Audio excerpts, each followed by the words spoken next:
వాళ్ళు హ్యూమన్ బీయింగ్స్‌తో కొద్దిగా కానీ ఆ భేదాభిప్రాయాలు కూడా కేవలం విధానాల మీద ఉంటుంది కానీ వ్యక్తిగతంగా రామచంద్రరావు గారు మీతో ప్రధానంగా చివరి వరకు అధ్యక్ష రేస్‌లో పోటీ పడ్డది ఈటెల రాజేందర్. మిగిలిన చాలా పేర్లున్నా. ఈవెన్ ఆయన మీ నామినేషన్ కార్యక్రమానికి కూడా ఈటెల రాజేందర్ రాలేదు. దాన్ని ఎలా చూడాలి? ఇప్పుడు రాలేదు అనే మాట తప్పది. చాలామంది అందరూ వచ్చారు. సమయం కొంతమంది కొంతమంది ముందు, కొంతమంది తర్వాత. ఆ రోజు ఈటల ధారణ ఉండే జవహర్ ఇక్కడే నగర్. ఉన్నారు. అదే ఇక్కడే జవహర్ ఉన్నారు. నగర్‌లో ధారణ ఉండే. హ్మ్.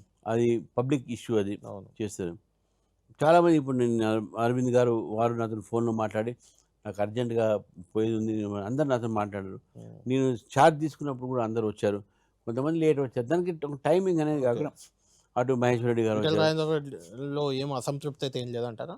ఇప్పుడు మాట్లాడారా ఈటెల మీరు? రాజేందర్ తర్వాత నేను మాట్లాడారా మీరు? ఇంతకుముందు కూడా సార్ మాట్లాడడం ఏంది సార్ ఆయన ఆయన బ అన్న హ్మ్. సామన్న. హ్మ్. సామన్న గారు వాళ్ళ ఫ్యామిలీ, వాళ్ళ కొడుకు వికాసు వీళ్ళందరూ మా ఇంట్లో ఉంటారండి ఎవ్రీడే. మా ఫాదర్‌కు శిష్యుడు సమన్న అంటే గారు. వ్యక్తిగతం వేరు, రాజకీయం వేరు లేదు కదా! చెప్తానండి. మా హ్మ్. ఫ్యామిలీ ఫ్రెండ్ నేను ఈటెల రాజేందర్ గారికి నేను ఎలక్షన్ ఇన్‌చార్జ్‌ని. ఓకే. నేను ఎలక్షన్ ఇన్‌చార్జ్. హుహు. నాకు ఆయనకి ఏముంటది? ఆయన మా ఇంటికొచ్చి బ్రేక్‌ఫాస్ట్ చేసిపోయాడు మొన్న. నేను ఆయన ఇంటికి డిన్నర్ చేసి వస్తుంటాను మధ్యాహ్నం. రైట్. మా ఇద్దరి మధ్యన ఎటువంటిది లేదు. ఒకవేళ ఏమైనా ఉంది అనుకున్నానంటే వాళ్ళు అట్లా ఆనందపడనియండి. అంతేనా? మనకేం అభ్యంతరం లేదు. రైట్.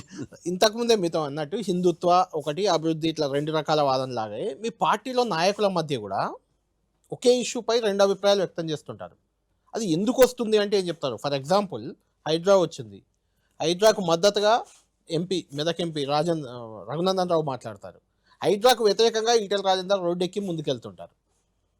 దీనిలో మనము దాన్ని నేను ఇదొక్కటే ఇంతకుముందే కాదు. ఇంకొకటి కూడా ప్రధాన ఇష్యూ. తెలంగాణలో ప్రధానంగా ఉన్న ఇష్యూ కాళేశ్వరం.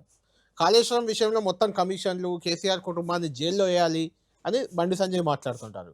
కాళేశ్వరం వల్ల తెలంగాణకు చాలా లాభం జరిగిందని ఈటెల రాజేందర్ చెప్తారు.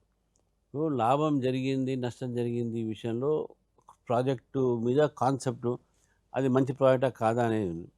భారతీయ జనతా పార్టీగా ఈ తెలంగాణకు మంచి ప్రాజెక్ట్ మంచి ఎప్పుడు మేము అపోజ్ చేయలేం. మేము కాళేశ్వరంలో అపోజ్ చేసింది కరప్షన్. కరప్షన్ విషయంలో ఈటల రాజేందర్ గారు జరగలేదని ఎప్పుడు చెప్పలే. కాళేశ్వరం ప్రాజెక్ట్ కరెక్ట్ తప్పు కాదని చెప్పి మేము ఉన్నాం కదా అసెంబ్లీలో అప్పుడు. కౌన్సిల్ నేను కూడా ఉంటాం కదా. BJP also participated in the power point presentation. ఆ రోజు కేసీఆర్ గారు ఇచ్చిన అవును. So BJP never opposed